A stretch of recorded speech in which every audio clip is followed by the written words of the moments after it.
नमस्कार दोस्तों। मैं अनमोल हूँ और स्वागत है आपका बुक वाला की खास डिस्कस लेखक संवाद में, जहाँ हम बात करते हैं हिंदी के नए नए लेखकों से और जानते हैं उनकी किताबों के बारे में। तो आज हमारे साथ एक ऐसे ही बहुत चर्चित लेखक है जिनकी किताबें पाठकों के बीच में धूम मचाए हुए हैं और उनकी किताबों से ज़्यादा उनके सांप के बारे में लिखे गए लेख और जानकारी पाठकों को बहुत पसंद आती है। तो आज हम बात करेंगे बन किस्सा और बात बनेसर के लेखक श्री सुनील कुमार जी से। तो सुनील जी, बहुत बहुत स्वागत है आपका। स्वागत। नमस्ते सभी दर्शकों को भी नमस्कार। सर, तो सबसे पहले तो मैं आपसे जानना चाहूंगा, जो अमूमन हर पाठक का एक सवाल होता है कि जब वो अपने लेखक से मिल रहा होता है, अपने पसंदीदा लेखक से मिल रहा होता है, तो सबसे पहले उसके दिमाग में आता है कि मेरा लेखक लेखक बना कैसे, उसकी लेखन की शुरुआत कैसे हुई। अ, बड़ा अच्छा प्रश्न है। और जहाँ तक मेरा सवाल है तो मैं बताऊं कि ऐसा कुछ नहीं था कि मुझे लेखक बनना है या लिखने के क्षेत्र में जाना है। ऐसा मेरा कोई प्लान नहीं था। पूर्व पूर्व पूर्व में लिखना एक इसे इत्तेफाक भी समझ सकते हैं। हाँ, ये अवश्य था कि मेरे पास मैं अक्सर इस दुनिया को अपने नजरिए से देखते रहता था। तो मेरा एक इस दुनिया को देखने से एक सोच डेवलप हो रही थी। तो जो मुझे लगता था कि ये लोगों तक पहुंचनी चाहिए, जो हमारी दुनिया है इसमें जो चीजें हो रही हैं इसमें ये ठीक है, ये ठीक नहीं है, इसमें अभी कुछ ऐसे सुधार हो सकता है, हम मनुष्यों को ये चीज काम आ सकती है, यहाँ हम लोग गलतियां कर रहे हैं, ये होता तो ठीक रहता। तो इस तरह की जो सोच जो एक आम आदमी में भी आती है। तो मैं चूंकि चीजों को बड़ा सूक्ष्म तरीके से देखा करता हूँ, तो मुझे भी ये सब चीजें सूझती थी। तो मुझे लगता था कि ये चीजें मेरी जो भावना है वो लोगों तक पहुंचनी चाहिए। तो उसके लिए क्या माध्यम हो सकता है?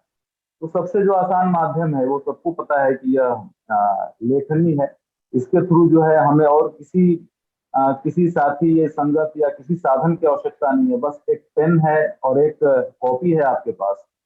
तो आप अपने विचारों को लिख कर और बाद में अगर वो प्रकाशित होती है तो पूरी दुनिया तक पहुंचा सकते हैं।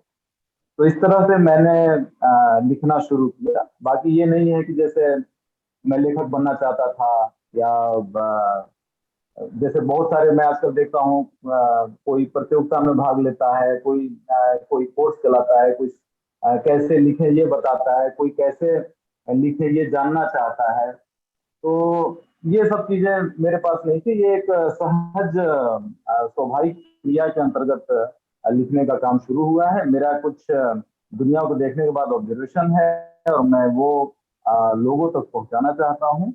और उसके लिए मैंने लिखना शुरू किया। जी। जी सर। सर, जैसे कि मैं जितना मुझे पता है कि आप मॉडर्न पंचतंत्र की कहानियां लिख रहे हैं और जितना मेरे हिसाब से हिंदी में, खासकर अब इस समय पे हिंदी में आपकी जो शैली है मॉडर्न पंचतंत्र की कहानियां या पंचतंत्र की कहानी जिस तरीके से आप लिख रहे हैं, ऐसा और कोई नहीं लिखता है और ना कोई और इस तरीके की कहानियां लिख रहा है। तो आपको इस तरीके की कहानी लिखने की प्रेरणा कहाँ से मिली? यह बात आपने बिल्कुल सही कही। मैं भी देखता हूँ कि हर महीने, हर वर्ष, अंग्रेजी तो है ही, हमारी हिंदी में भी सैकड़ों किताब प्रकाशित हो रहे हैं। लेकिन जिस तरह की चीजें मैं लिख रहा हूँ, ऐसा अ, अगर अतिशयोक्ति न कही जाए, न मानी जाए, तो कोई नहीं लिख रहा है। मैं एक अलग ही विधा में और एक अलग ही क्षेत्र में जाकर लिख रहा हूँ। और एक आज के समय में ये एक अनजान क्षेत्र की तरह हो गया था, क्योंकि चूंकि लोग पौराणिक चीजों को बेस बना के लिख रहे हैं, या फिर प्रेम प्रसंग, कैंपस लाइफ, ये सब चीजें आजकल चल रही है। लेकिन मैं जो लिख रहा हूँ पशु पक्षियों को लेकर और मानवीय संवेदना उनसे जोड़कर और उनको प्रतीक बनाकर जो मैं लिख रहा हूँ, जो कि ऐसे इसको आम आम लोग पंचतंत्र से जोड़ लेते हैं, क्योंकि उन्होंने पहले ऐसा कुछ जो है पंचतंत्र की कहानी में पढ़ा था। लेकिन मेरी जो किताब है, जो बन किस्सा और बात बनिश्चर, दो किताबें मैंने लिखी है। बनकिस्सा पहला भाग है और बात बनेचर बनकिस्सा दूसरा का भाग। ही दूसरा भाग। तो वो ये जो दोनों किताबें हैं, जब आप पढ़ेंगे तो देखेंगे कि इनकी जो तासीर है वो पंचतंत्र से बहुत अलग है। पंचतंत्र में सीधी सरल कहानियां थी और उसमें जानवरों का मानवीकरण भी किया गया है। लेकिन मेरी कहानियों में ऐसा कुछ नहीं है। यह बिल्कुल अ, जिस तरह के मनुष्य के स्वभाव को दिखाने के लिए जिस तरह के एनिमल की या बर्ड की जरूरत है, उसको लेकर और उसके पूरे प्राकृतिक वातावरण में उसके अनुसार ही कहानी गढ़ी गई। उसका कहीं मानवीकरण नहीं किया गया है और बड़े ही वैज्ञानिक ढंग से उसके व्यवहार को सोच के परख के और तब उसको कहानी में चुना गया है, उस पात्र को।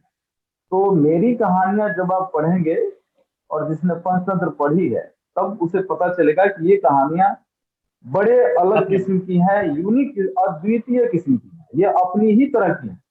इसको आप ये नहीं कह सकते कि ये फलाने किताब से, जातक से, हितोपदेश से, पंचतंत्र से मिलता जुलता है या जी। जंगल बुक से। ये किसी से मिलता जुलता नहीं है। इन किताबों की जो कहानियां हैं ये अपने तरह की अलग ही विधा की कहानियां हैं और पूर्णतः वैज्ञानिक ढंग से लिखी हुई कहानी है जी। अच्छा सर, जैसे कि बात चल रही है बात बनेचर और बन किस्सा की, तो दोनों ही किताबों के टाइटल बहुत प्यारे हैं। आपने मतलब बहुत सोच समझ के इन टाइटल्स को लिखा है, तो इन टाइटल्स के पीछे की कहानी क्या है? आपको कैसे टाइटल सूझे, या एकाएक सूझ गए, या आपने सोच समझ कर इन टाइटल्स को रखा? वन किस्सा जो टाइटल है, जी। इसका पहले मेरे दिमाग में इसका नाम किस्सा वन था। मैंने सोचा था कि इसका नाम रखूंगा किस्सा वन। लेकिन फिर मैंने देखा कि अगर मैं वन को आगे कर लूं और किस्सा को पीछे कर दूं तो वन किस्सा हो जाएगा। लेकिन वन को फिर मैंने बंद कर दिया, ब कर दिया। हालांकि हमारी हिंदी में व और ब दोनों जो है उपयोग होते हैं। वन भी कई जगह, खास करके थोड़ा सा अगर देशज भाषा में ले लिया जाए तो वन न करके वन ही कहा जाता है। तो जी। वन किस्सा ज्यादा जम रहा था, कहने में भी बड़ा सरल लग रहा था। तो मैंने इन दोनों शब्दों को जोड़ के और नाम रखा, और यह बिल्कुल अपने किताब के अंदर जो कंटेंट है उसका प्रतिनिधित्व करता है। कोई भी पढ़ते ही जान जाता है कि इस किताब के अंदर मुझे क्या मिलने वाला है। और यही किसी टाइटल की सार्थकता होती है कि जैसे ही आप उसका टाइटल पढ़ें, आपके दिमाग में एक मोटा मोटी अंदाजा जरूर आ जाए कि आपको क्या कंटेंट अंदर मिलने जा रहा है। इसी तरह बात बनेचर भी है। अक्सर लोग, चूंकि ये दोनों किताबें काफी ज्यादा पढ़ी जाती हैं, बड़े लोग चाव से पढ़ते हैं और प्रशंसा भी दिल खोल के करते हैं। अभी तक जो मैंने देखा, सारे पाठकों ने बड़ा दिल खोल के प्रशंसा किया इन दोनों किताबों का। तो वो अक्सर पूछते हैं कुछ लोग कि ये वन किस्सा का मतलब क्या है, क्या उनको लगता है कि किस्सा बना दिया आपने। तो ऐसा नहीं है। ये वन जो है ये जंगल का प्रतीक है और जंगल की कहानियां, इसलिए वन किस्सा नाम रखा गया। और इसी का जो दूसरा भाग है जिसमें सतत कहानियां आगे बढ़ती हैं, वन किस्सा में 25 कहानियां थी और बाकी 17 या 18 इसमें बात बनेचर 17 में है। कहानी। तो इसमें, हाँ, इसमें मैंने सोचा कि इसका भी नाम हम ब से ही रखेंगे और ऐसा नाम लेंगे जो उसी तरह बनकिस्सा की तरह ही टाइटल को सार्थक करे। तो मैंने इसका नाम, चूंकि इसमें भी बात जंगल की ही हो रही है, तो हमने वहां से बात शब्द ले लिया। और बनेचर जो है एक शुद्ध संस्कृत शब्द है। बने मतलब वन में और चर मतलब चलने वाला या चलने वाला।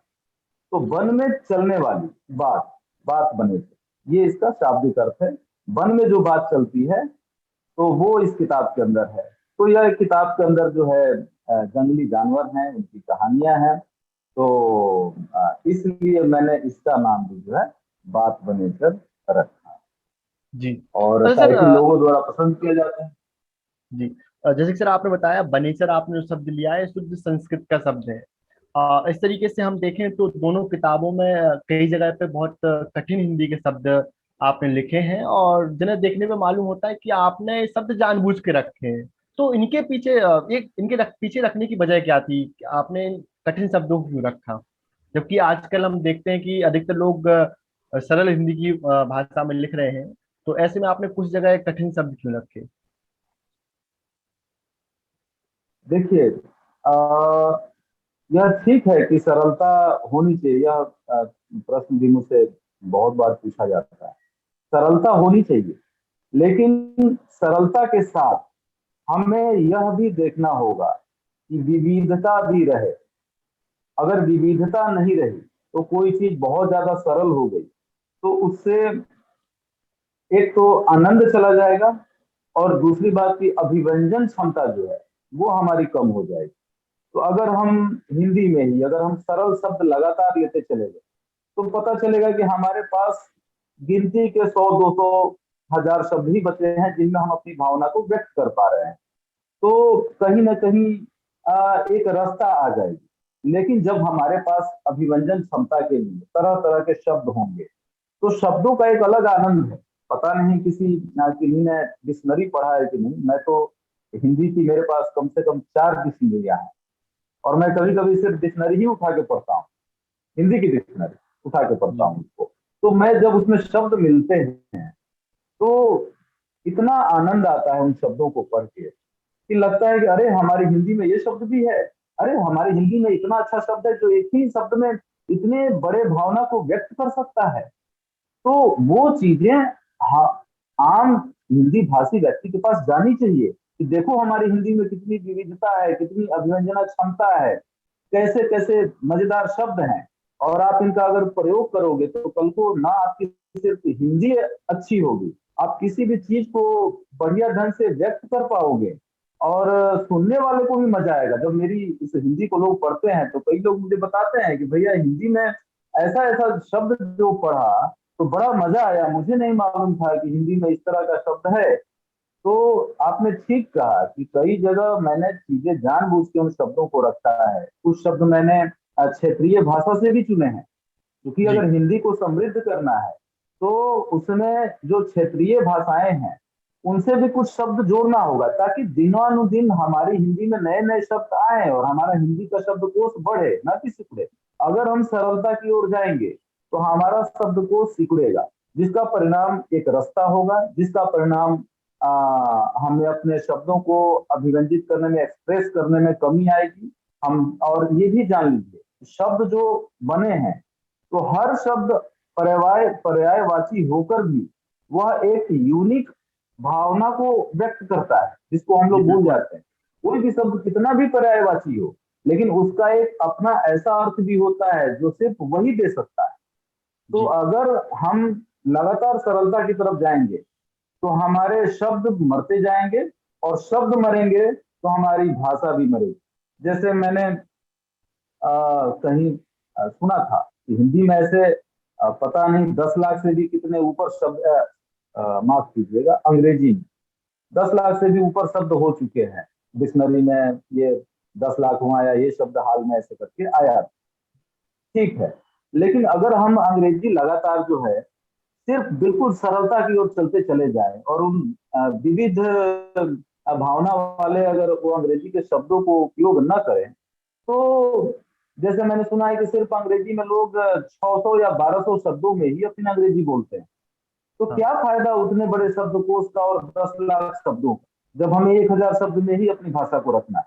तो कभी आप जो है आपकी भाषा विविध नहीं हो पाएगी, शक्तिशाली नहीं हो पाएगी, अपनी भावना को व्यक्त नहीं कर पाएगी जिसके लिए भाषा का जन्म हुआ है।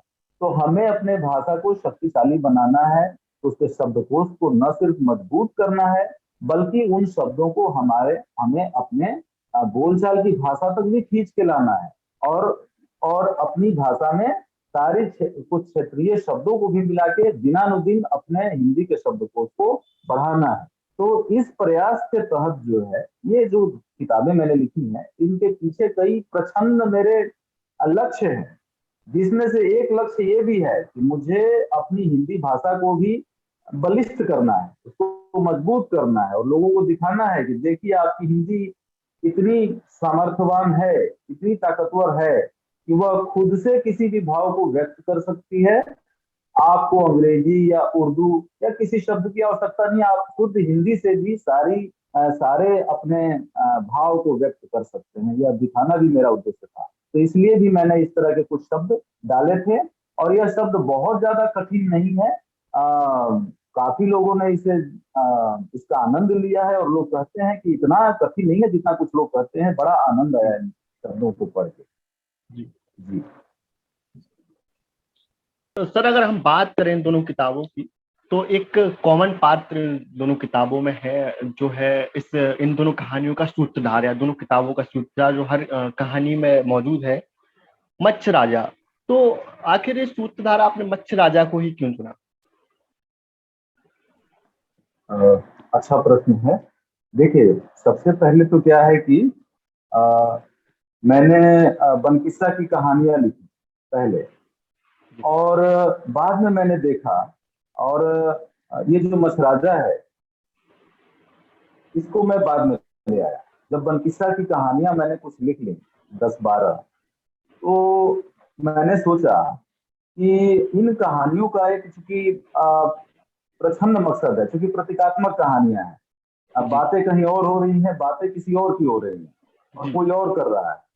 जी। तो हो सकता है कि हर व्यक्ति की ग्राह्य क्षमता एक बराबर नहीं होती है।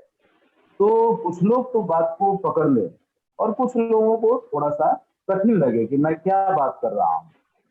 तो इसलिए मैंने सोचा कि क्यों ना कहानी में एक सूत्रधार बना दिया जाए, जो कहानी की शुरुआत करे और थोड़ी सी उस कहानी की भूमिका बना दे कि इस कहानी में क्या बात होने जा रही है। और कहानी जब समाप्त हो जाए तो उसके बाद भी वह थोड़ा सा बता दे कि इस कहानी में हमने क्या बात की है। एक हल्का सा संकेत, एक हल्का सा क्लू दे दिया जाए आम आदमी के लिए, जो नहीं समझ पाया हो, अगर कहानी का क्या मैं बताना चाहता हूँ अगर उसको नहीं ठीक से ग्रस्त कर पाया, तो उसके लिए ये चीज मैंने सोचा। और दूसरी बात मुझे क्या लगी, जब मैंने मछराजा को लिया सूत्रधार के रूप में, एक बड़ा ही ये चतुर पक्षी है किंगफिशर, जी। हर जगह मिलता है, लेकिन चूंकि लोग ध्यान नहीं देते हैं तो वो पहचान नहीं पाते हैं। यह किंगफिशर एक आम पक्षी है, जैसे कौवा हर जगह मिलता है वैसे ही यह भी मिलता है। बड़ा ही रंगीन, सतरंगी और सुंदर पक्षी है, बहुत चतुर पक्षी है। तो मैंने सोचा कि सूत्रधार जो है, जब इतनी चतुराई भरी कहानियां हो रही हैं, इसका सूत्रधार भी एक जो है बहुत समझदार कोई आ, चतुर सा पक्षी होना चाहिए। हाँ, पक्षी या एनिमल लेना जानवर। चाहिए। तो मैंने इसे किंगफिशर को चुना। यह बहुत ही समझदार और तेज पक्षी होता है।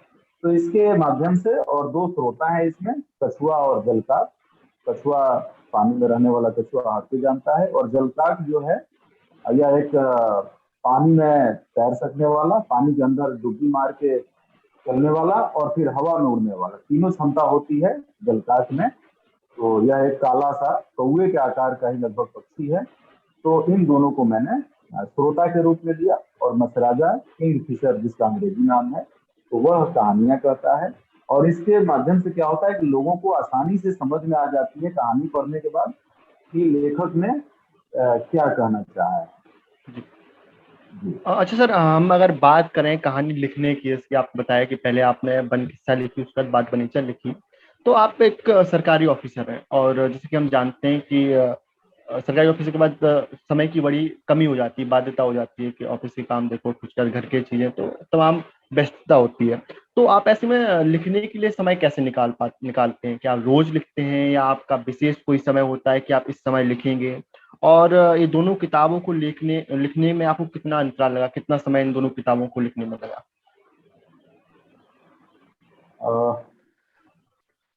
देखिए, जहां तक प्रश्न है लिखने के लिए समय का, तो चाहे वो व्यक्ति सरकारी अधिकारी हो, या किसी निजी कंपनी के लिए काम कर रहा हो, या वह अपना ही कुछ उद्यम कर रहा हो, जब वह एक बार अ, अपने भरण पोषण के लिए उसकी जिम्मेदारी तय हो जाती है और काम शुरू करता है, तो उसके बाद हर किसी के पास समय का बहुत अभाव होता है। और आज की भागती दौड़ती दुनिया में, भौतिकवादी दुनिया में, साधनों को जुटाने के लिए जहां हर लोग भाग रहे हैं, तो समय का बहुत ही ज्यादा अभाव है। सबके पास अभाव है, मेरे पास भी अभाव है। मेरा ड्यूटी का जो नेचर है उसके कारण भी काफी ज्यादा व्यस्तता रहती है। लेकिन हम लोग मनुष्य हैं, इंसान हैं, तो अ, पेट के संघर्ष से ऊपर उठकर अगर हमने अपने दिमागी खुराक के लिए कुछ नहीं किया, तो फिर हमें और जानवरों में क्या फर्क रह जाएगा। चाहे वो लिखने वाले व्यक्ति हो, चाहे पढ़ने वाले व्यक्ति हो, मैं दोनों के लिए कह रहा हूँ। दोनों जी एक समान जो है इम्पोर्टेंट है, और दोनों का महत्व उतना ही बराबर है। अगर कोई लिखता है तो ऐसा नहीं है कि वही सिर्फ मनुष्यता के लेवल में आ गया, बाकी लोग जो है एनिमल की तरह ही रह गए, ऐसा नहीं है। जो भी अपने पेट के संघर्ष से ऊपर उठकर और दिमागी तौर पे कुछ करता है, कुछ क्रिएटिव है, तो वह जो है कहीं ना कहीं मनुष्यता को आगे बढ़ने के लिए योगदान दे रहा है। यह बात सही है। मुझे भी कई बार लगता है कि काश कि मेरे पास कम से कम भरण पोषण का कुछ ऐसा जरिया आ जाता कि मुझे नौकरी नहीं करनी पड़ती और मैं सारा समय लेखन को दे देता। यह मेरी दिली ख्वाहिश रहती है। लेकिन अब क्या करें, शायद यह मजबूरी है, हमें तो अपने भरण पोषण का उपाय करना ही पड़ेगा। और उसके बाद सच में बहुत कम समय बच पाता है। तो जो भी समय बचता है, जैसे जो थोड़ा सा सोने का समय हो, जो थोड़ा घूमने का समय हो, तो उसी जो थोड़ा तैयारी का समय हो, उसी समय में से समय चुरा कर कहूंगा मैं, काट कर नहीं, उसे चुराना पड़ता है। तो वो समय चुरा कर हम लोग जो है ये लेखन का, मैं ही नहीं, जो भी लोग लिख रहे हैं लेखन के क्षेत्र में, क्योंकि लेखन का क्षेत्र ऐसा है जिसमें आप सिर्फ लिखकर सरवाइव नहीं कर सकते हैं। आपको कुछ ना कुछ वैकल्पिक भरण पोषण का जुगाड़ पहले करना पड़ता है। तो एक लेखक सबसे पहले एक आम आदमी है, उसे भी सारे वो संघर्ष करने पड़ते हैं जो आम आदमी अपने रोजी रोटी और भरण पोषण के लिए कर रहा है। और उसके बाद वो जो है अपना समय नींद का, घूमने का, आराम का समय त्याग कर, उसको न्यौछावर करके, उसका बलिदान करके वह कलम उठाता है और लिखता है। तो एक लेखक जो है उसका यह संघर्ष बहुत बड़ा है। मैं सारे लेखकों का इसके लिए जो है सम्मान करता हूँ, और ये सबके लिए मेरे अंदर बड़ा रिस्पेक्ट है कि जो भी लिख रहा है, मैं जान रहा हूँ कि वह कितना संघर्ष करके जो है कलम और कागज आज के समय में उठा पाता है। आप भी एक लेखक हैं, आप भी बतौर जी अच्छे से जान रहे होंगे कि लिखने के लिए किस तरह से हमें समय चुराना पड़ता है। जी सर। हाँ, और मैं कहूंगा यहाँ पे, मैं पाठकों से या किताब प्रेमियों से अनुरोध भी करूंगा इस जगह पर, जो कि मुझे सही समय लग रहा है, कि आप लोग किताबें जब पढ़िए, किताबें तो पढ़िए ही, खूब किताबें पढ़िए। किताब पढ़ने से कोई नुकसान नहीं है, सिर्फ फायदा ही फायदा है। आपको जी ढेर सारा कहते हैं ना कि ऐसे आप एक लाइफ जी रहे हैं, किताबें पढ़ रहे हैं तो जितनी किताबें आप पढ़ रहे हैं उतनी लाइफ जी रहे उतनी हैं। लाइफ जी रहे हर किताब में एक लाइफ है, और वो लाइफ आप जी के आते हैं। जब आप बनकिस्सा पढ़ते हैं तो आप जंगल में समय गुजार के आते हैं, जंगल में पूरी हैं। जिंदगी जीत के आते हैं। जब आप और किसी के कोई प्रेम प्रसंग पढ़ते हैं तो आप उन पात्रों के अंदर घुस जाते हैं और एक लाइफ जीकर जी चले आते हैं। तो जी किताबें तो खूब पढ़े ही। दूसरी बात, लेखक को थोड़ा सपोर्ट मिल जाए। जैसे मैंने जी इच्छा व्यक्त की कि काश मेरे पास अगर थोड़ा भी भरण पोषण का जुगाड़ होता, तो मैं अपना सारा समय लेखनी को दे देता। मेरे पास इतने जी सारे प्रोजेक्ट हैं, इतने सारे आइडियाज दिमाग में आते हैं, लेकिन समय न रहने के कारण मैं लिख नहीं पा रहा हूँ। तो अगर वो चीज हो जाता हम लेखकों के साथ, तो हम लोग अपना सारा समय लेखन को देते और भी बहुत अच्छे अच्छे कंटेंट आप लोगों को पढ़ने को मिलते।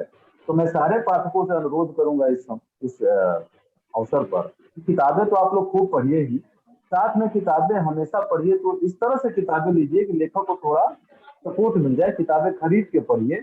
मैं देखता हूँ ढेर सारे लोगों को पढ़ने की इच्छा रहती है, और शायद वो तरह तरह की चीजों पर रोज खर्च भी करते हैं। ऐसा नहीं है कि उनके जी पास खर्च की इच्छा नहीं है या पैसे की कमी है, दोनों चीजें हैं।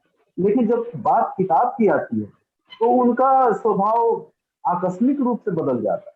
वहां पे वह उसको उधार मांगना, या किसी भी तरह से उसको फ्री में मिल जाए और पढ़ लेना, इस तरफ, या फिर ऑनलाइन कहीं से मिल जाए, पायरेसी मिल जाए, पीडीएफ मिल जाए, इन सब चीजों की तरफ वो झुकाव देते हैं। अगर आप किताबों को खरीद के पढ़ें, तो जो लेखक जो है उसमें काफी सारा समय अपनी उस पर देता है, और उस पर मेहनत करता है। तो अगर उसको थोड़ा सा उस श्रम का फल मिले, तो सबसे अच्छी बात ये होगी कि वह अपने भरण पोषण के तरफ जो है थोड़ा उसको सपोर्ट मिल जाएगा और वो लेखन में ज्यादा समय देगा। तो इस तरह से आप लोग सपोर्ट कीजिए सारे लेखकों को, किताबों को खरीद के ही पढ़िए और खूब पढ़िए। सर ये बिल्कुल आपने बात सच कही है कि व्यक्ति के पास आज दो वक्त की रोटी कमाने में इतना समय नहीं होता है कि व्यक्ति किसी और चीज के लिए समय दे पाए। तो बड़ी मेहनत करनी पड़ती है। आज हम लोग ये चर्चा कर रहे हैं तो इसके लिए भी बड़ी मेहनत करनी पड़ी, ऑफिस से समय चुरा के, आपको भी और मुझे भी। और इसके अलावा व्यक्ति सर आज के युवा की आदत हो गई है, वो 500 रुपए का पिज्जा खा लेगा लेकिन 100-200 रुपए की किताब नहीं खरीदेगा। जबकि किताब एक ऐसी चीज है जिससे कोई भी नुकसान नहीं होना है। आप कितनी भी पढ़ें, कितनी जितनी ज्यादा पढ़ेंगे उतना ज्यादा आपको फायदा होगा। अच्छा सर, एक चीज आपके बारे में कहा जाता है, अक्सर फेसबुक पे चर्चा होती है कि अगर किसी सांप के बारे में जानना है तो सुनील कुमार जी से अच्छा कोई नहीं बता सकता है। तो सांप के बारे में आपको इतना नॉलेज आता कहाँ से, इतना मतलब इतना आप विविध तरीके से सांपों के बारे में लिखते हैं, इतनी जानकारी आप देते हैं, तो इसकी जानकारी आपको कहाँ से मिलती है? और इसके पीछे कोई खास वजह है इस स्नेह की, जो आपका स्नेह सांपों के पीछे दिखता है? आपका प्रश्न दो पार्ट में है। पहला तो जी है कि मुझे इतनी सांपों की जानकारी कैसे है, और दूसरा पार्ट कि आप क्यों सांपों पर लोगों को बता रहे हो। जी। तो पहले पार्ट के लिए तो मैं बोल दूं कि यह आम आदमी को लगता है कि मुझे सांपों की बहुत ज्यादा जानकारी है, क्योंकि उसे जानकारी नहीं है। या अन्यथा अगर आप कहें तो मुझे सांपों की बहुत ज्यादा जानकारी नहीं है। भारत में स्नेक एक्सपर्ट्स हैं, हर्पेटोलॉजिस्ट हैं, और बहुत सारे लोग सांपों के बारे में बड़ी अच्छी जानकारी करते हैं। तो वो लोग बड़ी अच्छी जानकारी रखते हैं और मुझसे कहीं बेहतर जानकारी। मैं एक सामान्य जानकार, लेकिन ये जरूर है कि मैं सांपों के बारे में पढ़ता हूँ, जहाँ मैं देता हूँ। और जैसा कि मैंने पहले भी कहा है कि जो मेरे तमाम सोशल मीडिया के मित्र हैं, वो मेरी आंखें हैं, वो मुझे दिखाते हैं उनके माध्यम से, मैसेंजर पे या व्हाट्सएप पे, जो जैसे जुड़ा हुआ है। मुझे जहाँ भी सांप उनके पास मिलता है, मुझे वो भेजते हैं, उसके बारे में पूछते हैं। तो उनको बताने के साथ मुझे भी सांप के बारे में और ज्यादा पता चलता है, वास्तविक जानकारी मिलती है। तो इस तरह से सांपों को जानकारी जुटा पाया। कुछ व्यक्तिगत अनुभव भी है सांपों के साथ, और साथ में मैं रहता हूँ सतत, इसलिए मुझे जानकारी है। ये अवश्य है कि मुझे मैं इसका विशेषज्ञ नहीं हूँ, मैं आम जानकार व्यक्ति हूँ। और मैंने ये जानकारी इसलिए बटोरी है, जो आपका दूसरा प्रश्न भी है कि आप क्यों सांपों के बारे में बता रहे हैं। जी। तो जो है भारत को, जैसा कि आप सुना होगा कि अंग्रेजों सर आपके साइड नेटवर्क इशू आ रहा है, आपकी आवाज कट रही है सर। अच्छा, अब ठीक है। अभी ठीक हुआ? जी जी, अब ठीक है। जैसा, हाँ, जैसा कहा जाता है कि भारत देश है, तो यह तो नहीं माना जा सकता, लेकिन हाँ, भारत सांपों का देश तो अवश्य है। भारत जी में ढेर सारे सांप हैं, कई तरह के सांप हैं, नाना प्रकार के सांप हैं, और विषैले भी सांपों की संख्या बहुत ज्यादा है। भले उनकी वैरायटी कम है, लेकिन उनकी संख्या बहुत ज्यादा है। और यहाँ पे लोग सांपों को काफी ज्यादा होते हैं, सांप होता है, और जिसमें लोगों आधिकारिक तौर पे लगभग 50,000 लोग, और अनधिकारिक मुझे लगता है लाख भारत में अपने से जान गंवा देते हैं। तो ऐसी जगह पे, और सबसे सांपों का इलाज है हमारे देश में। सांप अगर काटे तो उसका पूरा इलाज है और व्यक्ति बच सकता है। और उस देश में 50,000 से 1 लाख लोग सांप काटने से हर वर्ष मर जा रहे हैं। और एक सांप काटने से एक व्यक्ति नहीं मरता है, बल्कि वो पूरा परिवार उजड़ जाता है। तो मुझे लगा कि सांपों के बारे में लोगों को जानकारी देनी चाहिए, क्योंकि इससे मानवता की तो हानि हो ही रही है, और सांपों की हानि हो रही है, जिससे जैव विविधता की हानि हो रही है। दोनों इसलिए मैंने सांपों पर जानकारी देना शुरू की। अभी जैसे पिछले 3 दिन से बिहार के कुछ जिलों, 2 जिलों में घूमता रहा। बहुत बहुत जंगली इलाके में मैं गया, काफी ग्रामीण इलाकों में। वहाँ मैंने देखा कि इस तरह के हैबिटेट, इस तरह का तो सांप और मुझसे का वो मुठभेड़ वाला ही है, दोनों की मुठभेड़ होगी। जिस तरह का वातावरण है और उसके अगल बगल जो वातावरण है वह सांपों के लिए बिल्कुल अनुकूल है। वहाँ तो ढेर सारे सांप रहते होंगे और उसके बीच में मनुष्य रह रहा है। तो और तो सोचिए कि कितनी तो कितना सामना हो रहा होगा, जनहानि हो रही होगी, लोगों की मृत्यु की खबर तो अक्सर आती ही रहती है। तो ऐसी जगह पे ये बहुत आवश्यक है कि लोग सांपों के बारे में, उसके विष के बारे में, जहरीले और विषहीन सांपों के बारे में पूरी जानकारी रखें, ध्यान तभी रखें। और एक एक ध्यान महत्वपूर्ण है, न सिर्फ उस परिवार की जिसका वो सदस्य है, बल्कि एक मानव के तौर पे हम सभी के लिए एक एक ध्यान की चीज है। तो इसलिए मैंने सोचा कि क्यों नहीं, अगर मेरे पास सांप और थोड़ी तो जानकारी है तो इसे मैं लोगों के बीच में बांटूं, ताकि लोगों में जागरूकता आए और लोगों की जान बचे, सांप की भी जान बचे। तो इसलिए मैंने जो है सांपों पर जानकारी देना शुरू की।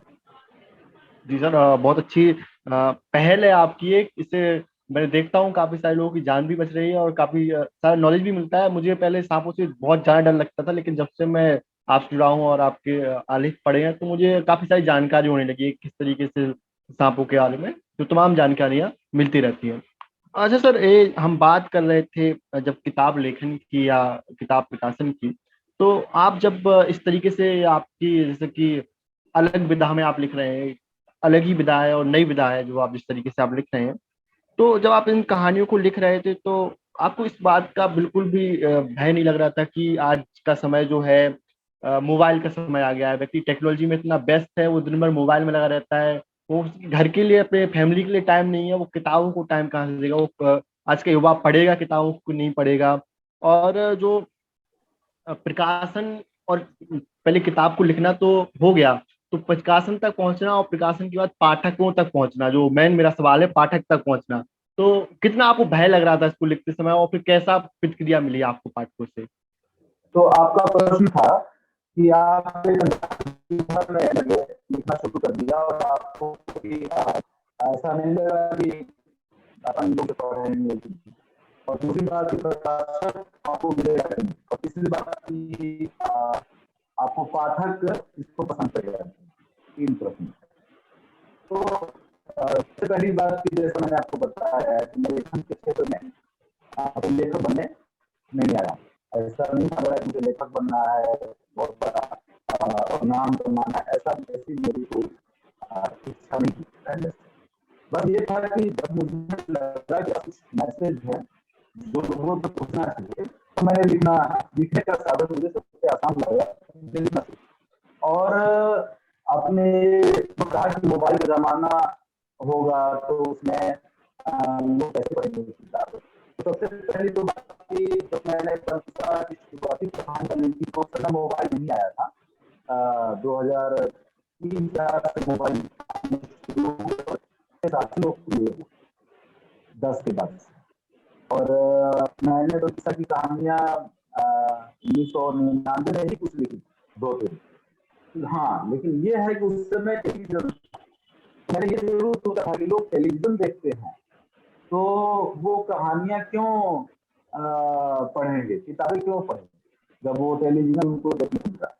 तो इसलिए मैंने सोचा मैं लिखूंगा तो इस तरह से लिखूंगा कि पूरी जो लिखावट होगी वह आदमी के, पढ़ने वाले के भीतर, पाठक के भीतर, उसके मस्तिष्क में एक पूरा जैसे टेलीविजन चित्र बनाता है, उधर से पूरा चलचित्र हो जाएगा, चलता हुआ चित्र बना, पूरी चीजों जो पढ़ेगा वो अपने बारे में देखता भी जाएगा। और कहीं ऐसा लगा कि इस चीज को मैंने देखा है। तो जो भी लोग पढ़ते भी हैं किताबें, वो कहते भी हैं कि आपकी पूरी किताब ऐसा लगता है जैसे हमारे सामने चल रही हो। पर्दे पर चल रही है। जी सर। और हम उसको देख रहे हैं, तो इस तरह मैंने लिखा है। तो और दूसरी बात की जो है, जो व्यक्ति ठीक से किताब से नहीं जुड़ा है, उसी के ऐसी सोच हो सकती है कि मोबाइल आ गया तो लोग किताबें पढ़ेंगे, क्योंकि किताब का जो कंटेंट होता है वह जो हमारा फिल्म या टेलीविजन है जो भी है, उससे कहीं ना कहीं अलग होता है। टेलीविजन और फिल्में और मोबाइल से जो चीज हम स्क्रीन पे देख रहे हैं, वो आंखों के माध्यम से और स्क्रीन के माध्यम से हमारे पास पहुंचता है, जबकि कॉमेडी की जो चीज है वो सीधे जाके हमारे माइंड में हिट करती है और सीधे हमारे दिमाग में सबसे प्रभावी रूप से पूरी पहुंचती है, तो वो बड़ी चीजें को। और किताब का कंटेंट हमेशा जो है ऐसा होना चाहिए। मैं आज बनाता हूँ या मैं सारे लोगों को सलाह दूंगा कि आप कुछ ऐसा लिखिए जो कहीं मोबाइल में या फिल्म में या टेलीविजन धारावाहिक में ना लिखे। आपका कंटेंट यूनिक होना चाहिए और उसको किताब में नहीं है, तो उसको पढ़ेंगे जो यूएसपी पॉइंट वो होना चाहिए आपकी किताब का। वो चीज किताब जो आपकी किताब से वो चीजें कहीं जाए, वो टेलीविजन में चला जाए, वो फिल्म बन जाए, उस पर चित्र बन जाए, उस पर कार्टून बन जाए, वो बाद में हो, पहले वो चीज आपकी किताब में आएगी, तो तब आपकी किताब की वैल्यू होगी। और आज जैसी बहुत सारी किताबें हैं जिनका कंटेंट जो है यूनिक है, और वो बाद में जाके जो है फिर दूसरी चीजों दूसरे माध्यमों में प्रकट होता है। तो वहां पे हमारा जो कंपटीशन है जो से खत्म हो जाएगा। हमारी किताब में जैसा प्रतिष्ठा जो चीज मिल रही है वो मोबाइल या राजनीति को मिल सकता है, तो नहीं और फिर तो अगर आपको उस तरह की आपको किताब पढ़नी आती है लोगों को किताब के पास। और दूसरी बात जो प्रकाशक आपने कहा, तो आपने ठीक कहा, लोग लिखते हैं तो पहले वो सोच रखते हैं कि हम प्रकाशक को कैसे अप्रोच करेंगे, वो बल्कि वो प्रकाशक से सोच भी करने लगते हैं।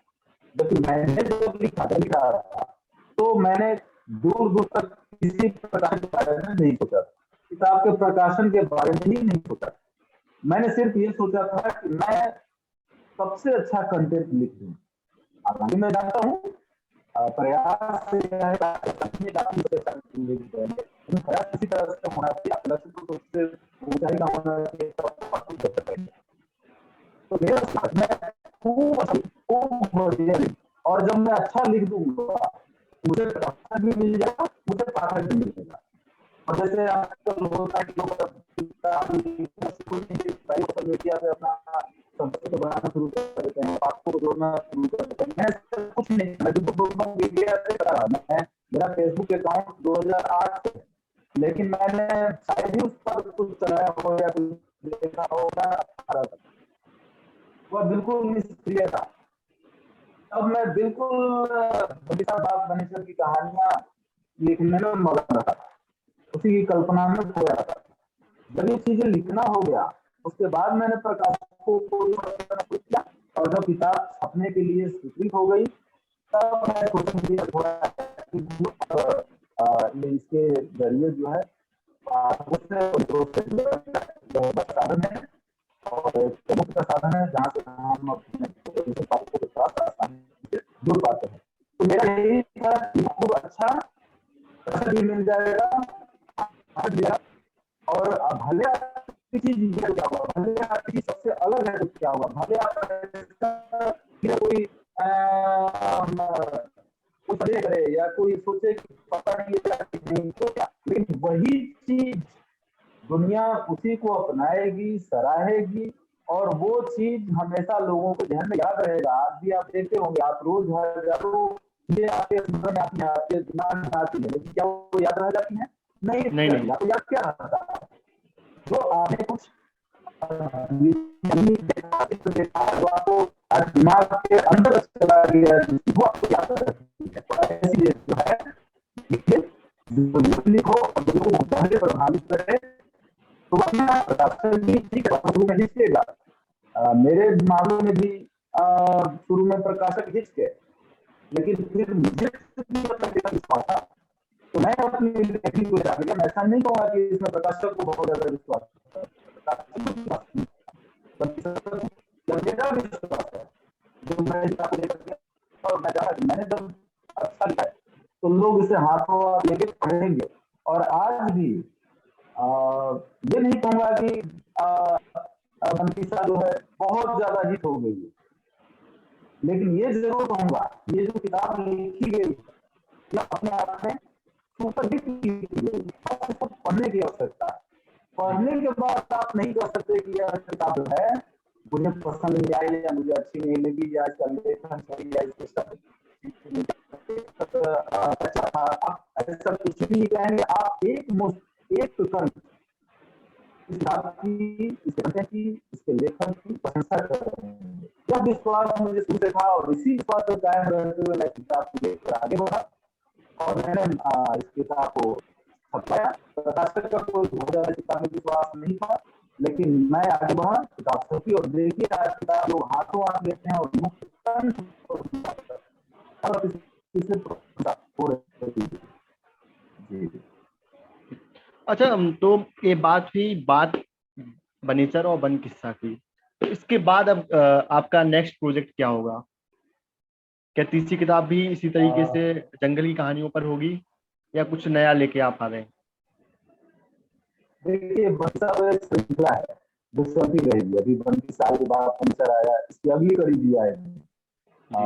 मैं उसमें धीरे धीरे काम कर रहा हूँ, लेकिन अभी फिलहाल जैसा हमने अपनी मैं सांपों के बारे में लोगों को जागरूक कर रहा हूँ, बता रहा हूँ, ताकि जो लाखों जाने दाव पर लगी वो बचे। यह मेरा अभी सबसे मुझे भारत है अब लोगों के सांप से जान बचानी और सांपों से जानना ही और लोगों को भी बचाना, यह मेरा पहला लक्ष्य अभी बना होगा। तो इसके लिए मैंने अभी विगत में 2 सालों में काफी प्रयास किया, अपने सोशल मीडिया से जागरूक किया और बहुत सारे लोगों ने कहा कि आप इस पर किताब भी लिखिए और किताब के माध्यम से सोशल मीडिया से आगे निकल कर थोड़ा और दूर जाए। तो मुझे भी यह विचार पसंद आया। शुरू में मेरी कोई ऐसी इच्छा नहीं थी कि मैं सांप पर किताब लिखूं, लेकिन इतने सारे लोगों का ग्रुप है तो मैंने देखा कि तो बड़ा अच्छा हुआ कि सांप पर बात जो है सोशल मीडिया से आगे निकल के बहुत दूर दराज के लोगों तक जाए। तो मैंने इस पर विचार किया और इस पर परिश्रम किया और उसका फल शीघ्र आने वाला है। इसी महीने सांप पर मेरी जो है किताब है, जिसका भी रिव्यू नहीं किया गया है, वो प्रकाशित करेंगे, इसलिए मैं यहाँ नहीं कर रहा हूँ। और उसका बड़ी दिलचस्प होगी, आप लोग विश्वास किए और बहुत ही अच्छा कंटेंट मैं लेके आ रहा हूँ।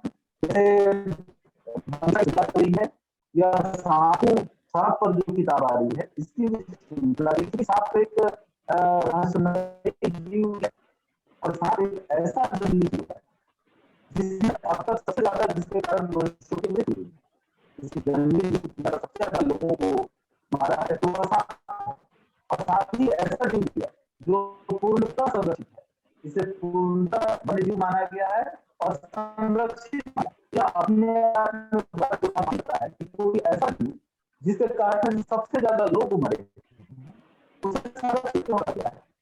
तो यह सारी चीजें मेरी किताब में प्रकट होंगी, तो जानेंगे कि सांप नायक है, नायक है, सांप हमें मारना चाहता है या सांप जो भी मृत्यु हो रही है कभी और कारण है, कैसे सांपों से बचाया जाए। सबसे इसका 2-3 किताब है और सबसे पहला मेरा प्रयास यही है कि सबसे पहले तो लोगों की अज्ञान बताइए। मैंने पहले पार्ट में वो कंटेंट लिया है जो लोग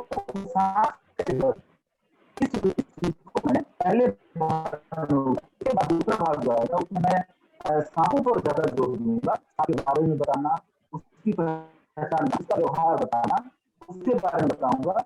फिर तीसरा पार्ट आएगा उसमें मैं अन्य बातें भी शामिल रहेंगी क्योंकि सांप एक बहुत ही व्यापक क्षेत्र है। मैंने फिर मैंने देखा कि इसमें इतना ज्यादा कंटेंट है कि नहीं हो पाएगा, तो मैंने सोचा कि इसको लेकिन मैंने लिखना शुरू किया तो पहला जो है मुझे लगता है तकरीबन 300 पढ़ने का, क्योंकि मैं काम प्रयास से उसे संक्षिप्त रखा गया है, लेकिन 300 में तो किताब जा रहे हैं तो लोगों को जानकारी मिलेगी, बड़ी ही जनोपयोगिता होगी। और मैं तो कहूँगा कि इससे लगभग रखा जाए, जिस तरह से भारत में, पूरे भारत में सांप मिलते हैं हर जगह, और विषैले सांप मिलते हैं, और सबसे बड़ी बात क्या, विषैले सांप जंगल में नहीं रहते हैं। हमारे भारत में जो मुख्य विषैले सांप है, नाग और करैत, कोबरा और करैत, या दोनों हमारे घरों के पास है, और यही सबसे विषैले लोगों की मृत्यु होती है। तो मनुष्य और सांप एक साथ रह रहे हैं, और ये दुनिया का सबसे खतरनाक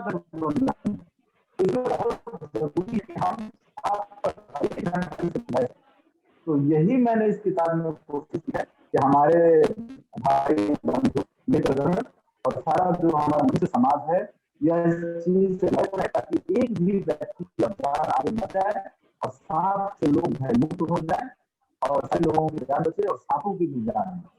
तो मैं सांपों से किताब है। इसके अलावा प्रतिष्ठा की श्रृंखला भी चलती रहेगी, और उसके अलावा भी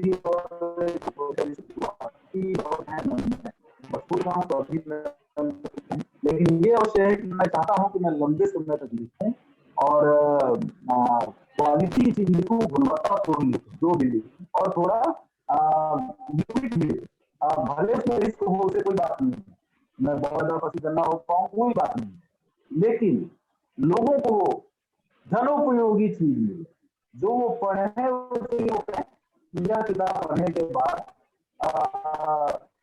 मेरे पास एक नया जानकारी आ गई, मेरे लिए उपयोग की चीज है, और मेरा पाठक है, मैं इसी चीज के लिए प्रयास करता हूँ।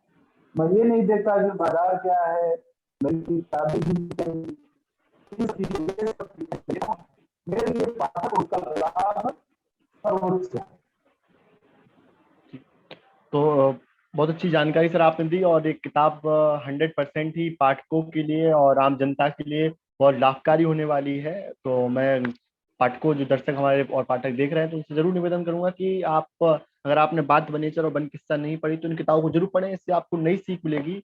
और आप एक किताबें पढ़े ना पढ़े, लेकिन जो सांप के ऊपर सर की किताब आ रही है उस किताब को जरूर पढ़ें, क्योंकि हम लोग देखते हैं कि बारिश का मौसम जैसे कि आ चुका है, और घर व्यक्ति के घर के आसपास में सांप निकलते हैं तो व्यक्ति डर जाता है, या तो उन्हें मार देता है या व्यक्ति को काट देता है, तो व्यक्ति की मृत्यु हो जाती है। तो उस किताब से आपको बहुत सारी जानकारी मिलेगी। तो सर, अपने बिजी शेड्यूल में से हमें समय देने के लिए और हमसे इतनी लंबी और अच्छी चर्चा करने के लिए बहुत बहुत धन्यवाद। अनमोल, आपका भी बहुत धन्यवाद, मौका दिया इसके लिए आपका भी बहुत बहुत धन्यवाद।